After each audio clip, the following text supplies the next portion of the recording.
It's good to see you tonight. Welcome. Glad that we're able to be together. I wanted to address a question that I received. Let me read it here. It says, thank you very much for taking time to answer my question. My question is about the attributes of God. How many are there? I've seen a list of 4, a list of 7, a list of 9, even 15. Is an attribute of God any adjective of his character or his inherent being, or is there a specific list of attributes given in the Bible?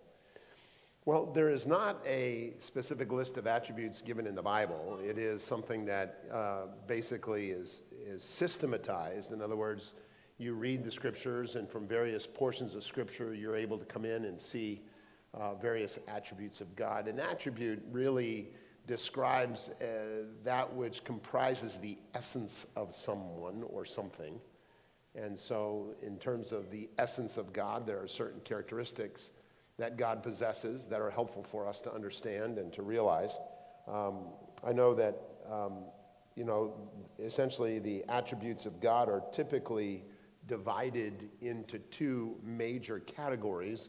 One are incommunicable attributes, meaning that God alone has those. We'll never have those.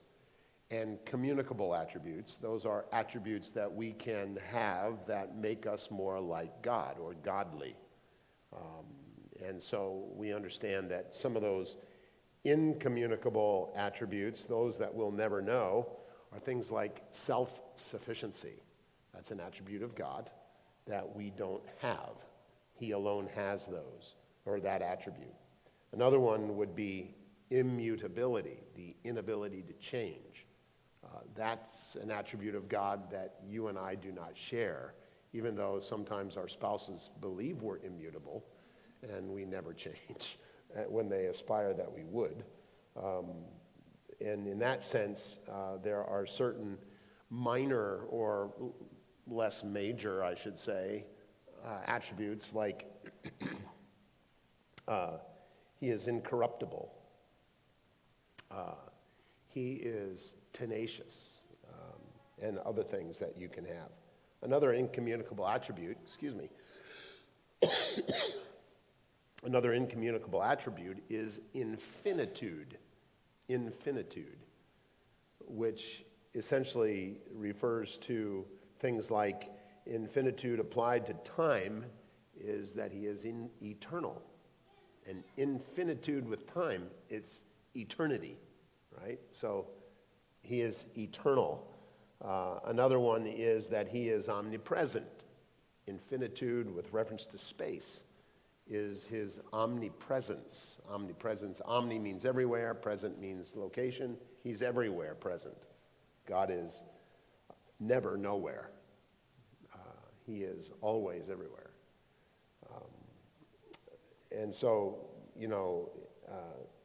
there are other minor attributes of God from his omnipresence or his infinitude with reference to space. For instance, his immanence, meaning his presence with us.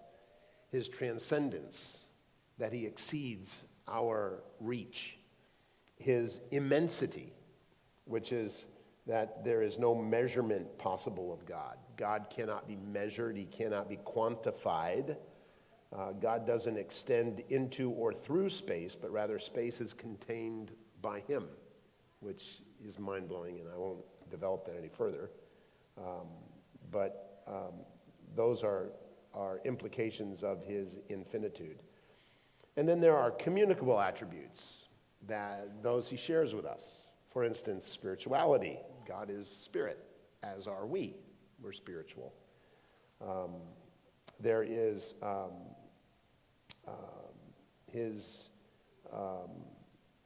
and as such, he is invisible. No man has seen God at any time. And you have never seen the real me. I'm invisible, except for the fact that my spirit is contained in a visible, tangible, corporeal body. You can see this, but when I die, you're not going to see me,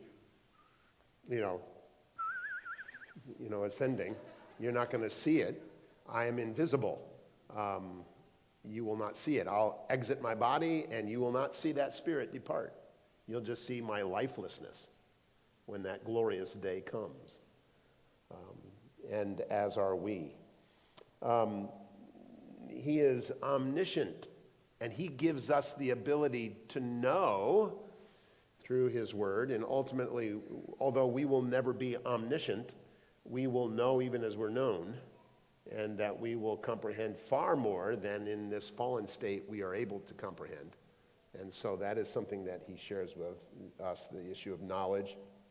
But for God, it goes beyond just knowledge, and there's foreknowledge that is also something that God possesses. And so we realize those kind of things. There's other ethical attributes like wisdom. God is wise, and he shares wisdom with us. Veracity, truthfulness, reliability of his word, that he's truthful. He has veracity. Goodness. The scripture says there is none good but God. And if you understand goodness being somebody being everything they ought to be, or something being everything it ought to be, you nor I are everything we ought to be. Therefore, really, there is none good but God. But that's an attribute of God. He is making us, gooder, more good. He's improving us as he conforms us to the image of Christ, and we are becoming slowly but surely more what we ought to be as his Spirit does a work of transformation in us and bringing us into greater conformity to Christ. And we know that one day, our great hope is that one day when we see Christ, we will be like him, for we shall see him as he is, Scripture says. So we look forward to being what we ought to be that day when we see Christ. And so that's a communicable attribute that he shares with us.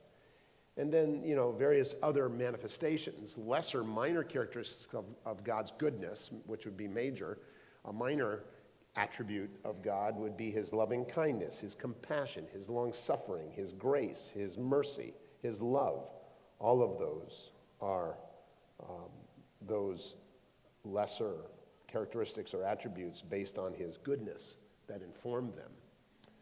And then, of course, the sunum bonum of God's attributes is his holiness. That is often viewed as his main attribute, that everything springs out of his holiness, which is his complete separation from anything evil.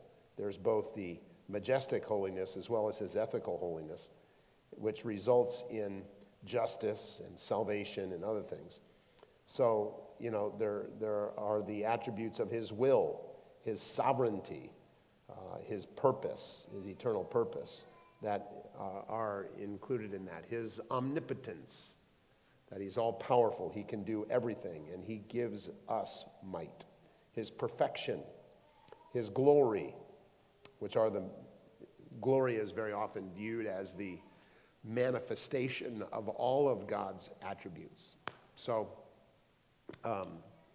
really, there are certain attributes that are revealed to us, of course, but we know that God is greater than our comprehension and exceeds our description. And there are attributes of God, I believe, that we're going to encounter only in glory. That we're going to comprehend more about him as we see him. But as it stands, he has revealed himself, and these are some of the attributes that we have.